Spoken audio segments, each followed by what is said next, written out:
ನಾನು ನೈತಿಕತೆಯ ಪಾಠ ಹೇಳ್ಕೊಡ್ತಾ ಇಲ್ಲ, ಆರ್ಗ್ಯಾನಿಕ್ ಸಂಗತಿಗಳನ್ನ ಹೇಳ್ತಾ ಇದ್ದೀನಿ. ಈ ವಿಡಿಯೋ ಕದಿಯೋ ಅವಶ್ಯಕತೆ ಏನಿತ್ತು? ಅವ್ರನ್ನ ಹೆದರ್ಸೋಕೆ ಅಂತ ಮಾಡಿದೀಯಾ ಅಂದ್ರೆ is it not black mail? ಅನೇಕ ಕೋಟಿಗಳು ಹರಿದಾಡಿದಾವೆ ಅಂತ ಹೇಳಿ ನ್ಯೂಸ್ ಬರ್ತಿದೆ. ನಾನು ಮಾತಾಡಕ್ ಹೋಗೋದಿಲ್ಲ. ಯಾರ್ಯಾರ ಬಗ್ಗೆ ಬರ್ತಿದೆ, ಯಾರ್ಯಾರು ಕೊಟ್ಟಿದ್ದಾರೆ ಅಂತ ಬರ್ತಿದೆ, ಖಚಿತವಾಗಿ ಬರ್ತೀವಿ. ಅವನು ಯಾರಾದರೂ ಇರಲಿ, ನಾವಂತೂ ಹೆದರಲ್ಲ ಈ ವಿಷಯದಲ್ಲಿ. ಪ್ರಜ್ವಲ್ ಬಂದ್ರು 10 ದಿನದ ಮೇಲೆ ಯಾಕೆ ಆಗೋದಿಲ್ಲ? ಯಾಕೆಂದ್ರೆ ಬೀದಿ ರಂಪಾಟಗಳ ಮೇಲೆ ನಮ್ಮ ಕಾನೂನು ನಿಂತಿರಲ್ಲ. ದೇವೇಗೌಡರ ಕುಟುಂಬ ಕೆಳಗೆ ಬೀಳುತ್ತಾ?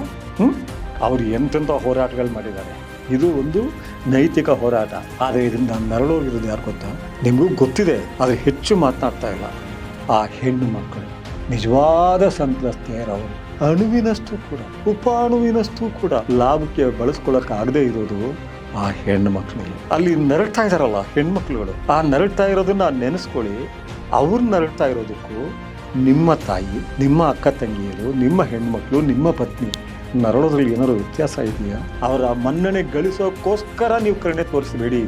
ಮನುಷ್ಯರಾಗಿ ನೀವು ಬೆಳೆಯೋದಕ್ಕೋಸ್ಕರ, ಮನುಷ್ಯತ್ವದ ಚೈತನ್ಯದ ಬುಗ್ಗೆ ಹರಡಲಿ ನನ್ನ ಒಳಗಡೆ ಅಂತ ಮಾಡಿ. ಅವ್ರಿಗೆ ಎಷ್ಟು ಸಿಟ್ಟಿದೆ ನನಗೆ ಅಂದರೆ, ಅವ್ರು ಯಾವ ರೀತಿ ಅವ್ರಿಗೆ ಹಿಂಸೆ ಕೊಡಬೇಕು ಅನ್ನೋದನ್ನ ನೆನೆಸ್ಕೊಳಕ್ ಹೋಗೋದಿಲ್ಲ.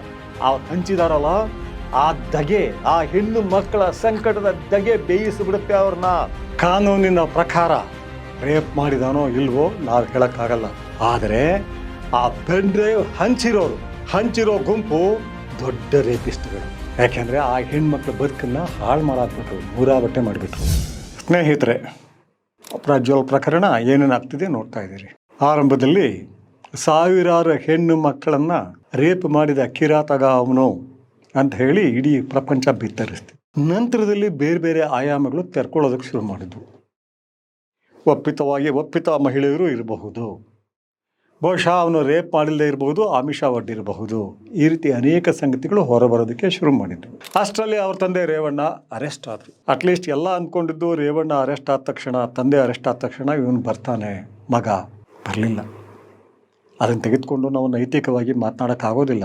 ಯಾಕೆಂದರೆ ಆತನಿಗೆ ಈ ವಿಷಯದಲ್ಲಿ ಅಡ್ವೈಸ್ ಮಾಡ್ತಾ ಇರೋರು ಇದ್ದೇ ಇರ್ತಾರೆ. ನಾನು ಅವತ್ತೇ ನಮ್ಮವ್ರಿಗೆಲ್ಲ ಹೇಳಿದೆ, ಎಲೆಕ್ಷನ್ ಮುಗಿಯೋವರೆಗೂ ಅಂತೂ ಖಂಡಿತ ಬರೋದಿಲ್ಲ. ಯಾಕೆ ಬಂದರೆ ಮತ್ತೆ 2 ದಿನ ಇರುತ್ತೆ ಇದನ್ನು ಬೇಡ ಅಂತ ಅವನಿಗೆ ಅಡ್ವೈಸ್ ಮಾಡೇ ಇರ್ತಾರೆ. ಎಲೆಕ್ಷನ್ ಮುಗಿಬೇಕು, ತುಂಬ ಹೆಚ್ಚು ಅಂದರೆ ರಿಸಲ್ಟ್ ಬರಬೇಕು ಅಂತ ಹೇಳಿದೆ. ಈಗ 2 ವಿಷಯಗಳು ನಮ್ಮ ಮುಂದಿದೆ. ಈ ವಿಡಿಯೋಗಳನ್ನ ಹರಿಬಿಟ್ಟವ್ರು ಯಾರು? ಇದರಲ್ಲಿ ಖಂಡಿತವಾಗಿ ಇದು ಗೊತ್ತಿರೋಕ್ಕೆ ಸಾಧ್ಯ ಇರೋದು ಇಬ್ಬರಿಗೆ ಮಾತ್ರ. ಒಂದು ಆ ಡ್ರೈವರ್, ಇನ್ನೊಂದು ಒಬ್ಬ ವಕೀಲ. ಬಿಡಿ, ಅದು ನಿಧಾನವಾಗಿ ಇದಾಗುತ್ತೆ. ಆ ಡ್ರೈವರ್ ಬಗ್ಗೆ ನನಗೆ ಸಿಟ್ಟೇನು ಅಂತ ಹೇಳಿದ್ರೆ, ನೋಡೋದಕ್ಕೆ ಗಟ್ಟಿಮುಟ್ಟಾಗಿ ಕಾಣ್ತಾನೆ. ನೇರವಾಗಿ ಫೈಟ್ ಮಾಡಬೇಕಾಗಿತ್ತು ನೀನು. ಈ ವಿಡಿಯೋ ಕದಿಯೋ ಅವಶ್ಯಕತೆ ಏನಿತ್ತು? ಅವ್ರನ್ನ ಹೆದರ್ಸೋಕೆ ಅಂತ ಮಾಡಿದೀಯ ಅಂದರೆ ಈಸ್ ಇಟ್ ನಾಟ್ ಬ್ಲ್ಯಾಕ್ ಮೇಲ್? ನಿನಗಿರೋ ಶಕ್ತಿಗೆ ಮತ್ತು ಜನಸಾಮಾನ್ಯರು ಇನ್ನೂ ಗೊತ್ತಿಲ್ಲ. ನೀನು ಏನಾದರೂ ಹೋಗಿ ಚಪ್ಪಲಿಲಿ ಹೊಡೆದಿದ್ರೆ, ನನ್ನ ಹೆಂಡತಿ ನನ್ನ ಮೇಲೆ ಹಲ್ಲೆ ಮಾಡಿದ್ದೀರಿ ಅಂತ ಹೇಳಿ ರೇವಣ್ಣ ಇರಲಿ, ಅವನ ಮಗ ಇರಲಿ, ಯಾರು ಹಲ್ಲೆ ಮಾಡಿದಾರೋ ಅವ್ರು ಚಪ್ಪಲಿಲಿ ಹೊಡೆದಿದ್ರೆ ಹೀರೋ ಆಗ್ತಿದೆ ನೀನು. ನನ್ನಂಥ ಲಕ್ಷಾಂತರ ಜನ ಬರ್ತಿದ್ರು, ಏನೂ ಮಾಡೋಕ್ಕಾಗ್ತಿರ್ಲಿಲ್ಲ. ಯಾಕೆಂದರೆ ಒಬ್ಬ ಅನ್ಯಾಯ ಆದಾಗ ಇವನು ದೊಡ್ಡವನು ಚಿಕ್ಕವನು ಅಂತ ನೋಡೋಕ್ಕಾಗಲ್ಲ. ನೀನು ಮಾಡಬೇಕಾಗಿತ್ತು, ಆದರೆ ತೆಗೆದುಕೊಂಡೆ. ಓಕೆ, ನಂತರ ಲಾಯರ್ ಕೊಟ್ಟೆ. ನಂತರ ಬರ್ತಾ ಇರೋ ಕಥೆಗಳು ಯಾರ್ಯಾರು ಕೊಟ್ಟರು. ಅನೇಕ ಕೋಟಿಗಳು ಹರಿದಾಡಿದಾವೆ ಅಂತ ಹೇಳಿ ನ್ಯೂಸ್ ಬರ್ತಿದೆ. ನಾನು ಮಾತಾಡೋಕ್ಕೆ ಹೋಗೋದಿಲ್ಲ. ಯಾರ್ಯಾರ ಬಗ್ಗೆ ಬರ್ತಿದೆ, ಯಾರ್ಯಾರು ಕೊಟ್ಟಿದ್ದಾರೆ ಅಂತ ಬರ್ತಿದೆ, ಖಚಿತವಾಗಿ ಬರ್ತಿದೆ.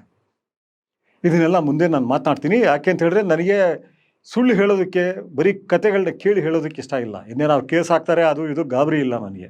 ಅಸಹ್ಯ ಆಗಿಬಿಟ್ಟಿದೆ ಅಂದರೆ ಅತಿ ಅಸಹ್ಯ ಆಗಿರೋ ಒಂದು ಪ್ರಕರಣ ಇದು. ಹೇಸಿಗೆ ಹುಟ್ಟೋ ಪ್ರಕರಣ ಇದು. ಬರೀ ಬೀದಿ ರಂಪಾಟ ಅಲ್ಲ, ನಮ್ಮ ಇಡೀ ಸಮಸ್ತ ಜನಸ್ತೋಮಕ್ಕೆ ನೈತಿಕತೆ ಸವಾಲು ಒಡ್ಬಿಟ್ಟಿದೆ ಈ ವಿಡಿಯೋಗಳು.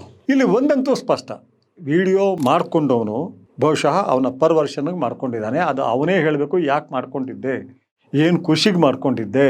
ಮತ್ತು ಪ್ರತಿ ಹುಡುಗಿಗೂ 100 ಇದೆ ಅಂತ ಅವನಿಗೆ ಹೇಳ್ತಿದ್ದ ಅಂತ ನನಗನ್ಸೋದಿಲ್ಲ. ಪ್ರತಿ ಹುಡುಗಿಗೂ ನೀನು ಕಂಡ್ರೆ ಇಷ್ಟ ಅಂತ ಮಾಡಿರ್ಬೋದು. ಆಕೆ ಹುಡುಗಿನೋ ಮಹಿಳೆನೋ ಏನೋ ನನಗೆ ಗೊತ್ತಿಲ್ಲ. ಆದರೆ ಅದನ್ನು ಕದ್ರಲ್ಲ, ಆ ಡ್ರೈವರ್ ಇರಬಹುದು, ನಂತರ ಆತನಿಂದ ಪಡೆದ ವಕೀಲ ಇರಬಹುದು, ಅವೆಲ್ಲ ಕಳ್ಳತನದ ವಸ್ತುನೇ. ಅದು ಬ್ಲಾಕ್ ಮೇಲ್ ವಸ್ತು. ಅದು ಖಂಡಿತ ಅದು ಲೀಗಲಿ ಸರಿಯಲ್ಲ. ಅವ್ರ ಉದ್ದೇಶ ಏನಿರುತ್ತೆ? ಆ ಡ್ರೈವರ್ ಮನಸ್ಸು ನನಗೆ ಅರ್ಥ ಆಗುತ್ತೆ. ಡ್ರೈವರ್ ಅಂದ್ಕೊಂಡಿರ್ತಾರೆ ಬಲಿಷ್ಠ ಫ್ಯಾಮಿಲಿ, ಬೇರೆಯವರು ಹೇಳ್ಬೋದು ಹೊಡೆದಾಡ ನಿಲ್ಲು ಅಂತ. ಹೊಡೆದಾಡಕ್ಕೆ ಆಗೋದಿಲ್ಲ. ಅಟ್ಲೀಸ್ಟ್ ಈ ಒಂದು ವಿಡಿಯೋಗಳನ್ನು ಕದಿಯೋದ್ರ ಮೂಲಕ, ಪೆನ್ ಡ್ರೈವ್ ಮಾಡ್ಕೊಳ್ಳೋದ್ರ ಮೂಲಕ ಅವರು ನನಗೆ ಏನೂ ಹೆದರಿಸ್ದಾಗೆ ಮಾಡಬಹುದು ಅಂತ ಇರಬಹುದು. ಅದು ಅಷ್ಟಕ್ಕೆ ಮಾತ್ರ ಬಳಕೆ ಆಗಲಿಲ್ಲ. ಅದು ಓಪನ್ ಆಗಿ ಸಾರ್ವಜನಿಕ ಚರ್ಚೆಗೆ ಶುರುವಾಯಿತು. ನಿಮ್ಮ ಬಗ್ಗೆ ವಿಡಿಯೋಗಳಿದೆ, ಅದು ಹೇಳಿದ ತಕ್ಷಣವೇ ಬ್ಲ್ಯಾಕ್ ಮೇಲ್ ಸ್ಟಾರ್ಟ್ ಆಯಿತು. ನಂತರ ವಿಡಿಯೋಗಳು ಬಂತು. ವಿಡಿಯೋಗಳನ್ನ ಬಿ ಜೆ ಪಿಯವರು ಬಿಟ್ಟಿರಬಹುದು, ಬರ್ತಾ ಇದೆ ಬಿ ಜೆ ಪಿಯವ್ರದ್ದು. ನಾನು ಖಚಿತವಾಗಿ ಹೇಳಿ ಅಂತ ಹೇಳಿದ್ದೀನಿ, ಅವನು ಯಾರಾದರೂ ಇರಲಿ, ನಾವಂತೂ ಹೆದರಲ್ಲ ಈ ವಿಷಯದಲ್ಲಿ. ಬೀದಿಲಿ ಹರಾಜಾಗ್ತೀವಿ, ಕೊಲ್ಪಟ್ಟಿ ಇಟ್ಕೊಂಡು ಹೊಡೀರಿ, ಚಪ್ಪಲಿ ಹೊಡೀರಿ ಅಂತ ಹೇಳ್ತೀವಿ. ಆದರೆ ಖಚಿತ ಆಗಬೇಕಷ್ಟೇ. ಕಾಂಗ್ರೆಸ್ನವ್ರು ಆಗಬಹುದು, ಬಿ ಜೆ ಪಿ ಆಗಬಹುದು, ದಳದವರು ಆಗಿರಬಹುದು, ಯಾರಾದರೂ ಆಗಿರಲಿ, ಅದು ಬಂದಾಗ ಮಾತ್ರ ಅವ್ರನ್ನ ಸುಮ್ಮನೆ ಬಿಡಬಾರ್ದು. ಬಟ್ ಅವರೆಲ್ಲರೂ ಉದ್ದೇಶ ಏನಿತ್ತು? ದೇವೇಗೌಡರು ಫ್ಯಾಮಿಲಿಯನ್ನು ಮಣಿಸಬೇಕು. ದಳದವ್ರು ಬಿಟ್ಟಿದ್ರೆ ರೇವಣ್ಣ ಫ್ಯಾಮಿಲಿಯನ್ನು ಮಣಿಸಬೇಕು.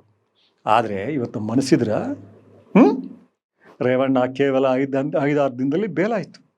ನಾಳೆ ನನಗೆ ಚೆನ್ನಾಗಿ ಗೊತ್ತು, ಪ್ರಜ್ವಲ್ ಬಂದ್ರೂ 10 ದಿನದ ಮೇಲೆ ಆಗೋದಿಲ್ಲ. ಯಾಕೆಂದರೆ ಬೀದಿ ರಂಪಾಟಗಳ ಮೇಲೆ ನಮ್ಮ ಕಾನೂನು ನಿಂತಿರಲ್ಲ, ನ್ಯಾಯಾಲಯಗಳು ನಿಂತಿರೋದಿಲ್ಲ. ಅಲ್ಲಿ ಇರೋ ಸೂಕ್ಷ್ಮಗಳೇ ಬೇರೆ. ಆ ಸೂಕ್ಷ್ಮಗಳ ಪ್ರಕಾರ ಇಲ್ಲಿ ಯಾವುದೂ ಕೂಡ ರೇಪ್ ಅಂತ ಮಾಡೋಕ್ಕೆ ಸಾಧ್ಯವೇ ಇಲ್ಲ. ಇದನ್ನು ನಾನು ಹೇಳಿದಾಗ ಇದು ಸಪೋರ್ಟ್ ಅಂತಾರೆ. ಸಪೋರ್ಟ್ ಅಲ್ರಿ, ನನಗೆ ಗೊತ್ತಿದೆ, ನನ್ನ ಬದುಕಿನ ಕಥೆಗಳೇ ಗೊತ್ತಿದೆ. ಕೆಲವ್ರು ಕೇಳ್ತಾರೆ, ನೀವು ಕೊಲೆ ಕೇಸ್ನಲ್ಲಿದ್ರಿ. ಹೌದಪ್ಪ, ಕೊಲೆ ಕೇಸಲ್ಲಿ ಇರೋದಕ್ಕೆ ನನ್ನ ತಮ್ಮನಿಗೆ ಹೊಡೆದಿದ್ದಾರೆ, ನಾನು ಓಪನ್ ಆಗಿ ಹೇಳ್ಕೊಂಡಿದ್ದೀನಿ. ಆದರೆ ಹಾಗಂತ ಹೇಳಿ ಕೋರ್ಟ್ ನಂಗೆ ಶಿಕ್ಷೆ ಕೊಡ್ತಾ? ಯಾಕೆಂದ್ರೆ ಕೋರ್ಟ್ ಹೋಗೋ ರೀತಿಗಳೇ ಬೇರೆ. ನಾನು ಹೇಳಿದ್ರೂ ನನ್ನ ಹೇಳಿಕೆ ಮೇಲೆ ಕೊಡೋಕ್ಕಾಗಲ್ಲ. ಕಾನೂನಿನ ಮೂಲಕ ಅದು ಪ್ರೂವ್ ಆಗುತ್ತಾ, ಸಾಬೀತಾಗುತ್ತಾ ಅಂಥ ಅಂಶಗಳಿದೆಯಾ ನೋಡಬೇಕಾಗತ್ತೆ. ಅಂಥ ಅಂಶಗಳು ಇಲ್ಲಿ ತುಂಬ ಅಂತ ಹೇಳಿದರೆ ಅವನು ಪರ್ವರ್ಷನ್ ಇದೆ. ಆ ಪರ್ವರ್ಷನ್ಗೋಸ್ಕರ ನಾವು ಶಿಕ್ಷೆ ಕೊಡೋಕ್ಕಾಗಲ್ಲ. ಅದನ್ನೇನಾದರೂ ಮೆಂಟಲ್ ಹಾಸ್ಪಿಟ್ಲಿಗೆ ಕಳಿಸ್ಬೇಕಾಗತ್ತೆ. ಆ ಪರ್ವರ್ಷನಿಂದ ಹೊರಗಡೆ ತೆಗೀರಿ, ಸೈಕೋ ಅಂತ ಹೇಳಿ ಕೋರ್ಟ್ ಖಂಡಿತ ಕೊಡೋಕ್ಕಾಗಲ್ಲ. ಯಾರು ಏನೇ ಹೇಳಲಿ ನನಗೆ ಗೊತ್ತು, ಅವನು ಎಷ್ಟೇ ದಿನದ ನಂತರ ಬರಲಿ, ಅವನು ಖಂಡಿತ ಅವನನ್ನು ಶಿಕ್ಷೆ ಕೊಡೋಕ್ಕಾಗಲ್ಲ. ಭಾಳ ಬೇಗ ಜಾಮೀನಾಗತ್ತೆ. ಇದಾದ ನಂತರ ದೇವೇಗೌಡರು ಕುಟುಂಬ ಕೆಳಗೆ ಬೀಳುತ್ತಾ? ಅವರು ಎಂತೆಂಥ ಹೋರಾಟಗಳು ಮಾಡಿದ್ದಾರೆ. ಇದು ಒಂದು ನೈತಿಕ ಹೋರಾಟ. ಈ ಹೋರಾಟದಲ್ಲಿ ಅವ್ರು ಗೆದ್ದು ಬರೋಕ್ಕಾಗಲ್ಲ ಅನ್ನೋದು ಸುಳ್ಳು. ಈಗಾಗಲೇ ರೇವಣ್ಣ ಬಂದಿದ್ದಾರೆ, ಕುಮಾರಸ್ವಾಮಿ ಮೊದಲು ಅಳುಕಿನಿಂದ ಇದ್ದರು, ನಂತರ ಮಾತಾಡ್ತಾ ಇರೋ ರೀತಿ ಬೇರೆ. ಇದು ಬಹುಶಃ ಅವರ ಬಗ್ಗೆ ಜನಗಳಿಗೆ ಒಂದು ಕರುಣೆನೇ ಬಂದ್ಬಿಡಬಹುದು. ಇವ್ರನ್ನ ಮಣಿಸೋಕ್ಕೋಸ್ಕರ ಇಂಥ ವಾಮ ಮಾರ್ಗಗಳನ್ನು ಬಳಸಿದ್ರು ಅಂತ ಹೇಳಿ. ಯಾರ ಬಗ್ಗೆ? ಬಿ ಜೆ ಪಿಯವ್ರ ಬಗ್ಗೆ, ಅಥವಾ ಕಾಂಗ್ರೆಸ್ ಇದ್ದರೆ ಕಾಂಗ್ರೆಸ್ನವ್ರ ಬಗ್ಗೆ. ಆದರೆ ಇದರಿಂದ ನರಳೋಗಿರೋದು ಯಾರು ಗೊತ್ತಾ? ನಿಮಗೂ ಗೊತ್ತಿದೆ, ಆದರೆ ಹೆಚ್ಚು ಮಾತನಾಡ್ತಾ ಇಲ್ಲ. ಆ ಹೆಣ್ಣು ಮಕ್ಕಳು ನಿಜವಾದ ಸಂತ್ರಸ್ತೆಯರವರು. ನಮಗೆ ಅವರು ಒಪ್ಕೊಂಡು ಹೋಗಿದ್ರು, ಆಮಿಷಕ್ಕೆ ಈಲ್ಡಾದ್ರು, ಬಲಾತ್ಕಾರಕ್ಕೆ ಈಲ್ಡಾದ್ರು. ಬಲಾತ್ಕಾರ ಆಗಿದ್ರೆ ಕಾನೂನು ಪ್ರಕಾರ ರೇಪ್ ಆಗುತ್ತೆ. ಆಮಿಷ ಅಥವಾ ಒಪ್ಪಿಗೆ, ಅದಕ್ಕೋಸ್ಕರ ಹೋಗಿದ್ರಾ ಅಂತ ಮಾತನಾಡೋದೇ ಅನಗತ್ಯ, ಅಪ್ರಸ್ತುತ. ಮುಖ್ಯ ಏನು? ಅವರ ಮುಖಗಳು ಬಂದುಬಿಡ್ತು, ಅವರ ದೇಹಗಳು ಬಂದುಬಿಡ್ತು. ಏನು ಮಾಡಬೇಕು ಅವರು? ಈ ಪ್ರಕರಣವನ್ನು ಬಿ ಜೆ ಪಿಯವರು ಅವ್ರ ಲಾಭಕ್ಕೆ ಬಳಸ್ಕೋಬಹುದು, ಹೌದಾ ಇಲ್ವಾ? ಬಳಸ್ಕೊಂಡ್ರಾ ಇಲ್ವಾ? ಇವರು ಬಿ ಜೆ ಪಿ ಜೊತೆ ಸೇರೋದಕ್ಕೆ ಮುಂಚೆ ಬಿ ಜೆ ಪಿಯವ್ರು ಮಾತಾಡ್ತಿದ್ರಾ ಇಲ್ವಾ? ಕಾಂಗ್ರೆಸ್ ಬಳಸ್ಕೊಳ್ಬಹುದು. ನೋಡಿ ಎಂತಹ ಕಿರಾತಕ ಇದ್ದಾನೆ, ಅವನನ್ನು ಎಲೆಕ್ಷನ್ ನಿಲ್ಲಿಸಿದ್ದಾರೆ ಅಂತ ಹೇಳಬಹುದು. ಬೇರೆ ಎಲ್ಲರೂ ಅದೇ ರೀತಿ ಜೆ ಡಿ ಎಸ್ನವರು ಕರುಣೆ ಗಳಿಸೋದಕ್ಕೆ ಮತ್ತು ಮನ್ನಣೆ ಗಳಿಸೋದಕ್ಕೆ ಬಳಸ್ಕೋಬಹುದು. ಇದನ್ನು ಸ್ವಲ್ಪ ಕೂಡ, ಅಣುವಿನಷ್ಟು ಕೂಡ, ಉಪಾಣುವಿನಷ್ಟು ಕೂಡ ಲಾಭಕ್ಕೆ ಬಳಸ್ಕೊಳ್ಳೋಕ್ಕಾಗದೇ ಇರೋದು ಆ ಹೆಣ್ಣು ಮಕ್ಕಳಿಗೆ. ಅವರು ಸರ್ಕಾರಿ ನೌಕರರಿರಬಹುದು, ರಾಜಕಾರಣಿಗಳಿರಬಹುದು, ಸಾಮಾನ್ಯರಿರಬಹುದು, ಮನೆ ಕೆಲಸದವ್ರು ಇರಬಹುದು, ಬೀದಿಲಿರಬಹುದು. ಏನಾಗಬೇಕು ಅವ್ರ ಬದುಕು? ಏನಾಗಿದೆ ಅವರ ಬದುಕು? ಅದು ಏನು ನೆನೆಸ್ಕೊಂಡ್ರೆ ಹೇಗಾಗುತ್ತೆ? ದಯವಿಟ್ಟು ಸ್ನೇಹಿತರೆ, ನಿಮಗೊಂದು ಸಂಗತಿ ಹೇಳ್ತೀನಿ. ಅಲ್ಲಿ ನರಳ್ತಾ ಇದ್ದಾರಲ್ಲ ಹೆಣ್ಮಕ್ಳುಗಳು, ಆ ನರಳ್ತಾ ಇರೋದನ್ನು ನೆನೆಸ್ಕೊಳ್ಳಿ. ಅವ್ರು ನರಳ್ತಾ ಇರೋದಕ್ಕೂ ನಿಮ್ಮ ತಾಯಿ, ನಿಮ್ಮ ಅಕ್ಕ ತಂಗಿಯರು, ನಿಮ್ಮ ಹೆಣ್ಮಕ್ಳು, ನಿಮ್ಮ ಪತ್ನಿ ನರಳೋದ್ರಲ್ಲಿ ಏನಾದ್ರು ವ್ಯತ್ಯಾಸ ಇದೆಯಾ? ಮನುಷ್ಯರ ಬಗ್ಗೆ ಒಂದು ತಿಳ್ಕೊಳ್ಳಿ. ಸಂಕಟ ಮತ್ತೊಂದು ನರಳುವಿಕೆ ಇದೆಯಲ್ಲ, we are all same in that. ನನ್ನ ಕೈಗೆ ಏನಾದ್ರು ಕುಯ್ದರೆ ನನಗೇನು ನೋವಾಗುತ್ತೋ, ಆ ಕುಯ್ದಿರೋನು ಕುಯ್ಸ್ಕೊಂಡ್ರೆ ಅವನಿಗೂ ಅಷ್ಟೇ ನೋವಾಗುತ್ತೆ. ನನ್ನ ಕೈಗೆ ಬೆಂಕಿ ಬಿದ್ದರೆ ಏನು ನೋವಾಗುತ್ತೋ ಬೇರೆಯವ್ರಿಗೂ ಅಷ್ಟೇ. ಹಸುವಿನಿಂದ ಬೆಳೆದಾಗ ಸಂಕಟ ಆಗುತ್ತಲ್ಲ, ಬೇರೆಯವ್ರಿಗೂ ಅಷ್ಟೇ. ಆರ್ಥಿಕವಾಗಿ ಬಳಲುವಾಗ ಸಂಕಟ ಆಗುತ್ತಲ್ಲ, ಅದು ಅಷ್ಟೇ.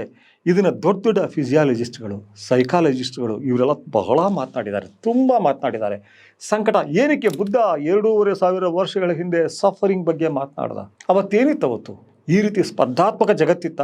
ಆದರೂ ಆ ಕಾಲದಲ್ಲೂ ಕೂಡ ಮನುಷ್ಯ ಬುದ್ಧಿವಂತಿಕೆ, ಭಾಷೆ ಬೆಳೆಸ್ಕೊಂಡ ದಿನದಿಂದ ಇವತ್ತುವರೆಗೂ ಒಂದಲ್ಲ ಒಂದು ಕಾರಣಕ್ಕೆ ಸಂಕಟ ಮತ್ತು ದುಃಖದಲ್ಲಿದ್ದಾನೆ. ಆ ಹೆಣ್ಣುಮಕ್ಕಳು ಪಡ್ತಾ ಇರೋ ದುಃಖ ಇದೆಯಲ್ಲ, ನನ್ನವ್ವ ಪಟ್ಟಿರೋ ದುಃಖ ಅದು, ನನ್ನ ಅಕ್ಕ ಪಡೋ ದುಃಖ, ನನ್ನ ಪತ್ನಿ ಪಟ್ಟಿರೋ ದುಃಖ, ನನ್ನ ಮಗಳು ಪಟ್ಟಿರೋ ದುಃಖ, ನನ್ನ ಮೊಮ್ಮಕ್ಕಳು ಪಟ್ಟಿರೋ ದುಃಖ. ಅದ್ರ ಬಗ್ಗೆ ನೀವು ಅರ್ಥ ಮಾಡ್ಕೊಳ್ಳದೆ ಹೋದರೆ ಮನುಷ್ಯರಾಗೋದಕ್ಕೆ ನಾಲಾಯಕ್ಕಾಗ್ಬಿಡ್ತೀರಿ. ಆ ಮಕ್ಕಳನ್ನ ನರಳೋಗಿ ಬಿಡಬೇಡಿ. ಯಾವ ಕಾರಣಕ್ಕೂ ಕಾನೂನಿನ ಮೂಲಕ ಅವರೆಲ್ಲ ಫೋಟೋಗಳನ್ನ ತೆಗೆಯೋದಕ್ಕೆ ಸಾಧ್ಯನೇ ಇಲ್ಲ. ಅದು ಅವ್ರಿಗೂ ಗೊತ್ತು. ಅಲ್ಲಿ ಕೂತಿರೋರೇನು ಅವಿವೇಕಿಗಳಲ್ಲ. ಆದರೆ ಭಯ ಹುಟ್ಲಿ ಅಂತ ಹೇಳ್ತಾರೆ.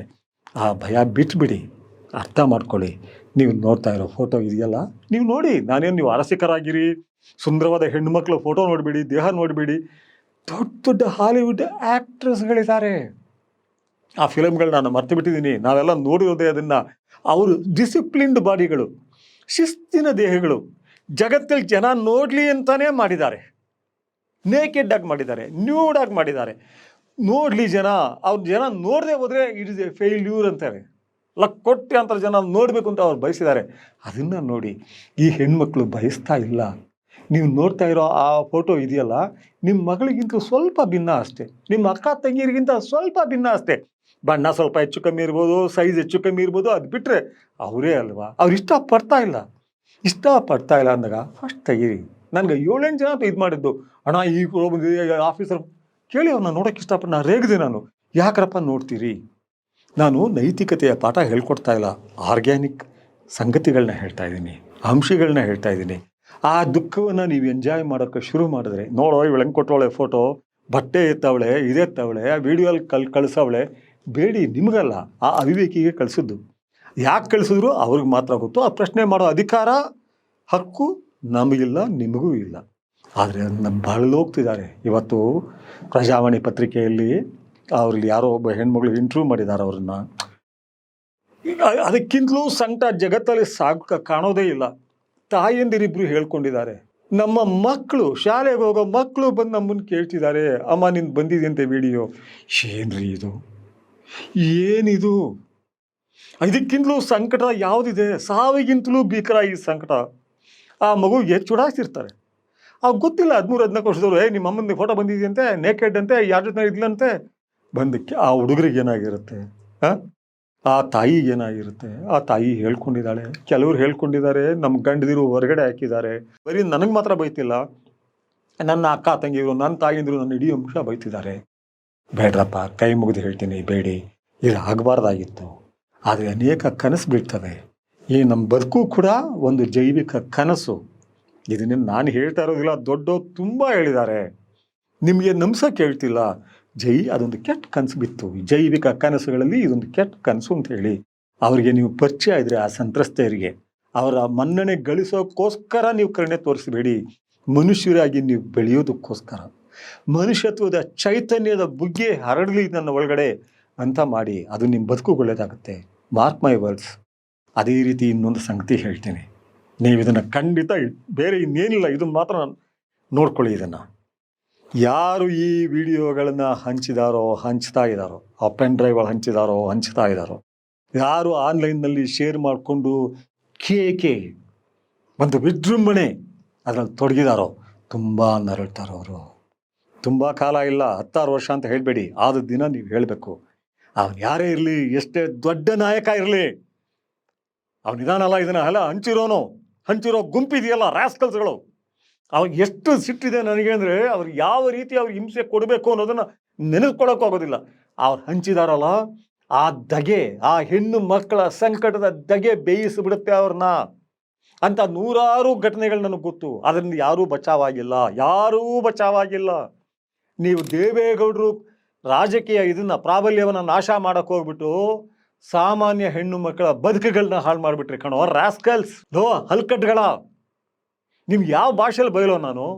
ನೀವು ನೋಡಿದಾಗ ಆ ಡ್ರೈವರಿಂದ ಹಿಡಿದು ಎಲ್ಲರೂ ಹೇಳ್ತೀನಿ, ನೀನು ನೋಡಿದ್ದಲ್ಲಪ್ಪ, 1-2 ಪ್ರಕರಣ ನಿಜವಾಗ್ಲೂ ಬಲಾತ್ಕಾರ ಅನಿಸಿತ್ತು. ಆ ಹೆಣ್ಣುಮಗಳನ್ನ ಒಪ್ಸಿ ಕೊಟ್ಟಿದ್ದಿದ್ರೆ ನೀನು ದೊಡ್ಡ ಹೀರೋ ಆಗ್ತಿದ್ದೆ. ಏನು ದೊಡ್ಡ ಗಂಡಸ್ತನ ಅದು? ಚೈತನ್ಯನ? ಅದೇನು ದೊಡ್ಡ ಅದು ಸಾಮರ್ಥ್ಯನ? ಏನಪ್ಪ ಅದು? ಒರಟುತನ ಅಷ್ಟೇ, ಅಸೂಕ್ಷ್ಮತೆ ಅಷ್ಟೇ. ಇದರಲ್ಲಿ ಯಾವುದೂ ಒಳ್ಳೆಯದಾಗಿಲ್ಲ. ಮತ್ತು ಅವ್ನು ಕೊಡ್ತಾ ಇದ್ದಾನಲ್ಲ, ನಾನು ಇಂಥವನು ವಿಡಿಯೋ ಕೊಟ್ಟೆ ಅವನು ಅಂತ ಹೇಳಿ ಕೊಟ್ಕೊಳ್ತಾನಂತೆ ಒಂದು ಟ್ವೀಟ್ನಲ್ಲಿ. ರಾಸ್ಕಲ್, ಯಾಕೋ ಕೊಟ್ಟೆ? ಕಚಡ ಮನುಷ್ಯನ ತೊಗೊಂಬಂದು ಏನು ಕೊಟ್ಟೆ? MLA ಅಲ್ಲಿ ಯಾಕೆ ಕೊಟ್ಟೆ ನೀನು? ನೀನು MLA ತೊಗೊಂಡ್ಬಿಟ್ಟ ಅಂತ ಹೇಳಿ ಆತನ ತಳ್ಳೋಕೆ ಹೋಗ್ತಿದ್ಯಾ. ಆದರೆ ನೀನು ನಿಜ ಅಂತಲೇ ಇಟ್ಕೊಳ್ಳೋಣ, ಹೈಪಾಥೆಟಿಕಲಿ ನೀನು ಸತ್ಯ ಹೇಳ್ತಿದ್ಯಾ ಅಂತ. ಅದು ಸುಳ್ಳು ಅಂತ ಗೊತ್ತು ನನಗೆ, ಯಾಕೆಂದರೆ MLA ನನಗೆ ಗೊತ್ತು. ನನಗೆ ಹೇಳಿದ್ರು ಅವರು, ನಿಮ್ಮ ಹತ್ರ ನಾನು ಸುಳ್ಳು ಹೇಳಲ್ಲ, ಇಲ್ಲವೇ ಇಲ್ಲ. ನೀನು ಏನಕ್ಕೆ ಕೊಟ್ಟೆ ಅಂತ ಹೇಳ್ಕೊಳ್ತಿದ್ಯಲ್ಲ, ಅವ್ರನ್ನೂ ಸೇರಿಸ್ಕೊಳ್ಳೋಣ ಅಂತ. ಆದರೆ ನೀನು ಕೊಟ್ಟದ್ದು ದೊಡ್ಡ ತಪ್ಪಲ್ವಾ? ಜನ ಹೇಳ್ತಾರೆ ಸ್ಟೋನ್ ಮಾಡಬೇಕಾದ್ದು ಈ ಪ್ರಜ್ವಲ್ನಲ್ಲ, ಅವನೊಬ್ಬ ಹುಚ್ಚ ಅಷ್ಟೇ, ಅವನು ಮೆಂಟಲ್ ಸೈಕೋ.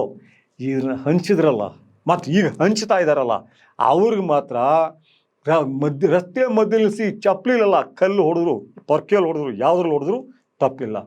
ಆ ದಗೆ ಹೊಡೆಸುತ್ತೆ ನಿಮಗೆ, ಹೆಣ್ಣು ಮಕ್ಕಳ ದಗೆ ಹೊಡೆಸುತ್ತೆ. ಕಾನೂನಿನ ಪ್ರಕಾರ ರೇಪ್ ಮಾಡಿದಾನೋ ಇಲ್ವೋ ನಾವು ಹೇಳೋಕ್ಕಾಗಲ್ಲ. ಆದರೆ ಆ ಪೆನ್ ಡ್ರೈವ್ ಹಂಚಿರೋ ಗುಂಪು ದೊಡ್ಡ ರೇಪಿಸ್ಟ್ಗಳು. ಯಾಕೆಂದರೆ ಆ ಹೆಣ್ಮಕ್ಳು ಬದುಕನ್ನು ಹಾಳು ಮಾಡಾಕ್ಬಿಟ್ರು, ಮೂರಾಬಟ್ಟೆ ಮಾಡಿಬಿಟ್ರು. ಅದೇ ರೀತಿ ಆ ಪೆನ್ ಡ್ರೈವ್ನಿಂದ ಯಾರ್ಯಾರಿಗೆ ಹೋಗಿದೆಯೋ ಆನ್ಲೈನ್ ವಿಡಿಯೋಗಳು ಮತ್ತು ಫೋಟೋಗಳು ಅದನ್ನು ಹಂಚ್ಕೊಳ್ತಿದ್ದಾರಲ್ಲ, ಅವರು ಸಾಮಾಜಿಕ ರೇಪಿಸ್ಟ್ಗಳು. ನಿಜವಾದ ರೇಪಿಸ್ಟ್ಗಳು ಇದನ್ನು ಆ ಹೆಣ್ಣು ಮಕ್ಕಳ ಬದುಕನ್ನು ಮೂರಾಬಟ್ಟೆ ಮಾಡಿ ಸಂತ್ರಸ್ತೆಯರನ್ನಾಗಿ ಮಾಡಿಟ್ಟಿದ್ದಾರಲ್ಲ, ಅವರು ದೊಡ್ಡ ರೇಪಿಸ್ಟ್ಗಳು. ಅವ್ರಿಗೆ ಮಾತ್ರ ಯಾವ ಕ್ಷಮೆನೂ ಇರಬಾರ್ದು. ಕಾನೂನು ಏನು ಮಾಡುತ್ತೋ ಏನು ಮಾಡೋದಿಲ್ವೋ, ಸಮಾಜ ಮಾತ್ರ ಅವ್ರನ್ನ ಯಾವ ಕಾರಣಕ್ಕೂ ಸಹಿಸ್ಕೋಬಾರ್ದು. ಆ ಸಂತ್ರಸ್ತ ಮಕ್ಕಳಿಗೆ ಹೇಳೋದು ಒಂದೇ ನಾನು, ನೀವೆಲ್ಲ ಬೇರೆ ಯಾರು ಜಗತ್ತು ಏನಾರು ಮಾಡಲಿ, ನನ್ನವ್ರದವ್ರು ಭಾಳ ಇದ್ದಾರೆ, ನಮಗೆಲ್ಲ ನೀವು ಮಕ್ಕಳು ಕಂಡ್ರವ, ನಾ ಅಕ್ಕ ತಂಗಿರ್ ಕಂಡ್ರವ, ನನ್ನ ಮಕ್ಕಳು ನೀವು. ನಿಮ್ಗೇನಾದ್ರು ತುಂಬ ಯಾರೋ ಸಂಕಟ ಕೊಡ್ತಿದ್ದಂದರೆ ನಿಮ್ಮ ನಂಬರಿಂದ ಮಾಡಲೇಬೇಡಿ, ಪಬ್ಲಿಕ್ ಇದರಲ್ಲೋ ಬೇರೆ ನಂಬರಿಂದನೋ ಮಾಡಿ, ಅಥವಾ ಲೆಟ್ರ್ ಬರೆದಾಕಿ ಮೆಸೇಜ್ ಕೊಡಿ, ಅವ್ನು ಯಾರು ಅಂತ ಅವ್ನ ನಂಬರ್ ಕೊಡಿ, ನಾನು ಮಾತಾಡ್ತೀನಿ. ಅವನು ಯಾರೇ ಇರಲಿ, ಅವನು ಎಷ್ಟೇ ದೊಡ್ಡವನಾಗಿರಲಿ, ನಾನು ಮಾತಾಡ್ತೀನಿ. ನಂಗೆ ತಡೆಯೋಕ್ಕಾಗ್ತಾಯಿಲ್ಲ. ನನ್ನ ಮಕ್ಕಳು ನೀವು, ನನ್ನಂಥವ್ರ ಮಕ್ಕಳು ನೀವು. ನಾನೊಬ್ಬ ಇದ್ದೀನಿ ಅನ್ಕೋಬೇಡಿ, ನಾನು ಮಾತಾಡ್ತಾ ಇದ್ದೀನಿ.